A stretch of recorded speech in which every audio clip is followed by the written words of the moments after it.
మంచిగా పనిచేసిన వాళ్ళను ఎంకరేజ్ చేస్తానికి అవార్డులు ఇస్తారు, సన్మానాలు సత్కారాలు చేస్తారు. అప్పుడే కదా ఇంకింతమంది హుషారైతారు.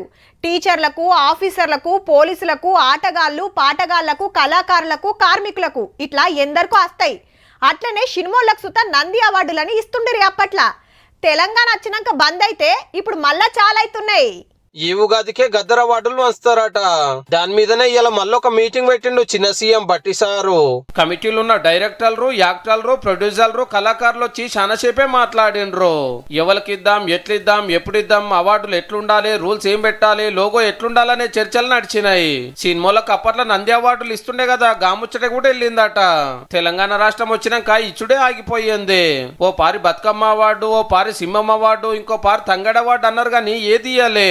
గవర్నమెంట్ మారినాక గద్దర్ అన్న పేరు మీద ఇవ్వాలని వీళ్ళు డిసైడ్ చేసిండ్రు. సినిమా పెద్దలతో ఈ నడమనే ఓ కమిటీ వేస్తే ఇలా మళ్ళీ మీటింగ్ అయ్యింది. తెలంగాణ గవర్నమెంట్ తరపున ఇచ్చేటి కాబట్టి చాలా జాగ్రత్తలు తీసుకుంటారు అన్నట్టు. అన్ని తీవ్ర ఆలోచన చేసి ఎవరికి ఇస్తారో గానీ మన తెలంగాణ వాళ్ళని కూడా కంట కనిపెట్టుండ్రి సాలరు. ఆ యాక్టర్లే మన యాసలో మాట్లాడి అదే తెలంగాణ సినిమా అంటున్నారు.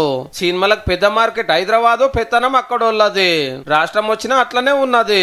జర మీరన్న మనోళ్ళని ఎంకరేజ్ చెయ్యుండ్రి. ఈ ముచ్చట ఇట్లుంటే ఆంధ్రాలో తాడిపత్రి జడ్పీ చైర్మన్ జేసీ ప్రభాకర్ రెడ్డి గారు నన్ను అనగూడని మాటలు అన్నాడని యాక్టర్ల సంఘానికి మళ్ళా కంప్లైంట్ చేసింది హీరోయిన్ మాధవిలత.